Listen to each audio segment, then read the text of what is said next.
Hey there, this is kind of like poetry, except I'm basically reading you my diary, and I hope that you're able to heal from what you hear. Okay, I'm gonna start off on this part, because I've been at this for the past few hours.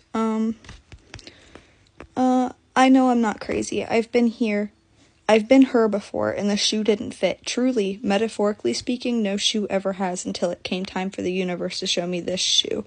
Honestly, I get it sounds absolutely apparent just to hear. I've been quite literally researching everything my entire life. I've always been following this energy that led me to whichever topic apparently best suited my interests. Eventually, after growing bored of typical education, I decided to truly start teaching myself.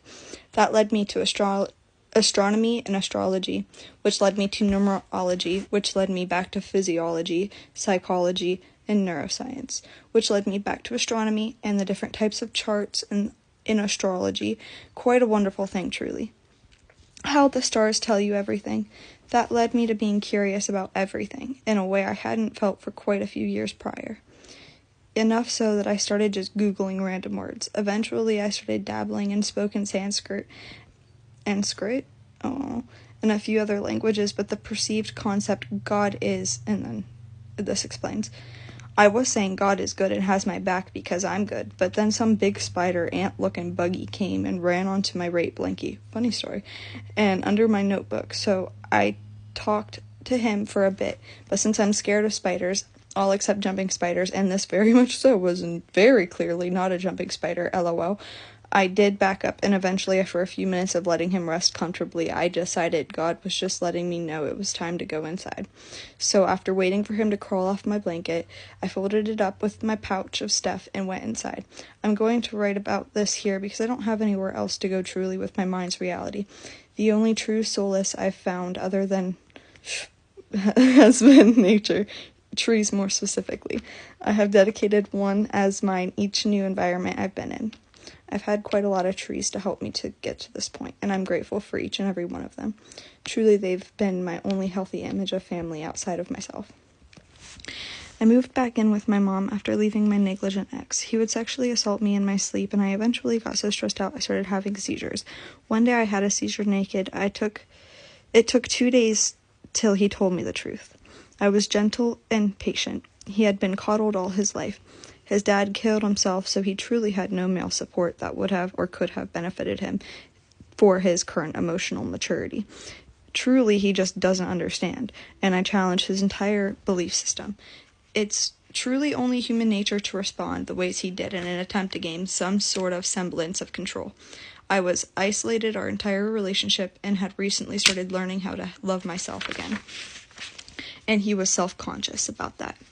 He is a boy. You don't scream at kids who steal from the store.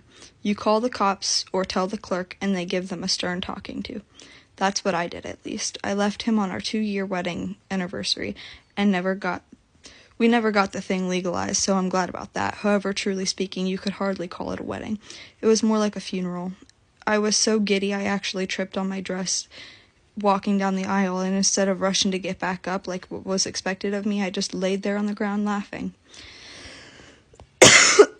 Everyone was annoyed but me. I opened the cards myself that day. That was also the last time I'll probably ever get to see my uncle. Kind of a sideways good guy in all honesty, but the only sort of positive male I've ever had in my life. I cried in the bathroom by myself for an hour after he left, before his mom came in, and I just forced myself to stop crying.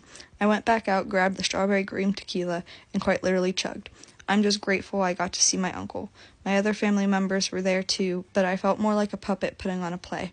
I wanted to get married barefoot in the woods, so that's why it didn't truly feel like my wedding. I always envisioned the thrill of seeing the bottom of my dress get dirtier and dirtier as the night goes on. Nature's blessing in a way. I wasn't allowed. At least I got to see my uncle. He hugged me and I hugged him, and we both knew it would be the last time. He is chronically sick. Honestly, it's a miracle he's still here 2 years later. I've always been good at dealing with logic. Logic and emotions are something I can understand and manage quite well together if I'm in the right environment. He's been the only one who's seen my smarts and my scars, not just one or the other. I remember being a little kid talking to him about science and different types of clouds and birds, and him making a comment about never meeting a kid like me. I still to this day hear that. So it's a challenging thing to want to process my mom's adamancy on me staying away from my tree. It's truly the only space on earth I know of I can just breathe and be with God. I am grateful for the roof over my head and the food and water used in my care. I really am. I just can't believe that this is the same life I've been living my entire life, and I can't believe that it's the only life meant for me. God has my back and I have his, but I also have scoliosis. He likes to play games. I usually know or have some sort of apprehensive comprehension of the game he will make me play next, so I'm able to be, I feel, more understanding than anyone else I've ever met.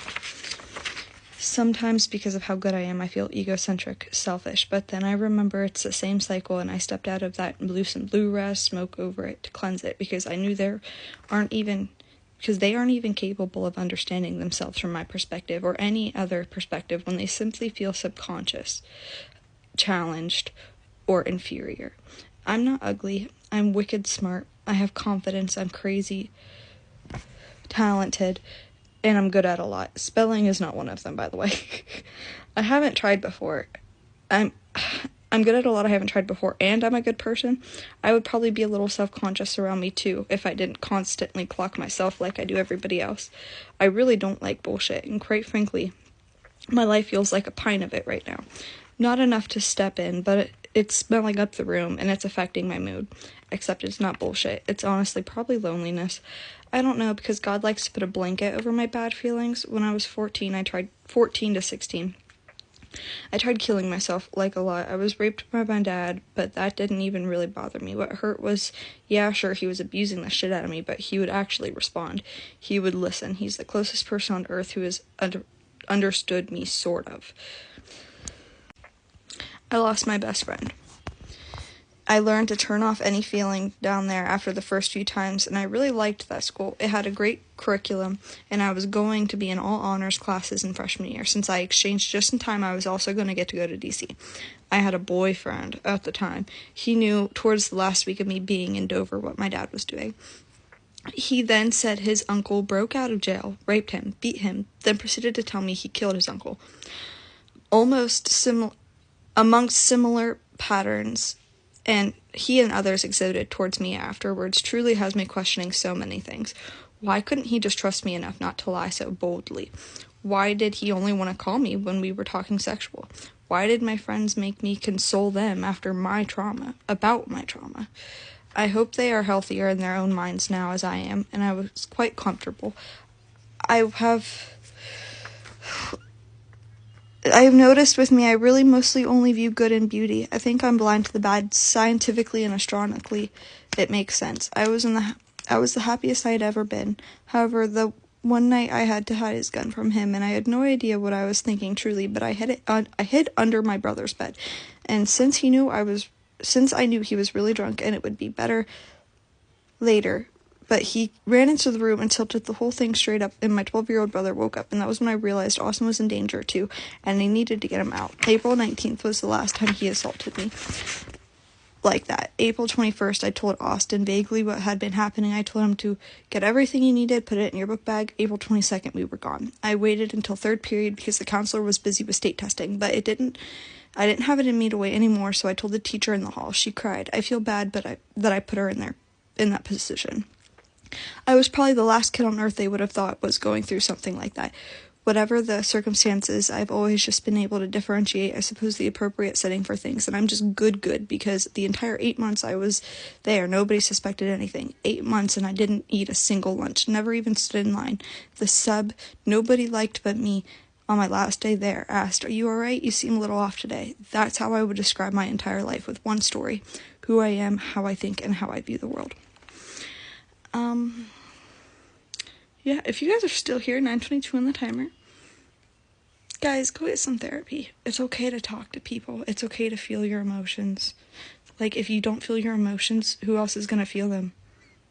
Literally, like, not you, because you're gonna take it out on other people, and you're not even gonna notice. Because I've done the research. Just trust me, okay? You're worth it. Take care of yourself. Journal your feelings. It don't have to be all elegant and fancy like mine is. This is just how I write. But have a wonderful rest of your guys' day, and I'll pray for you.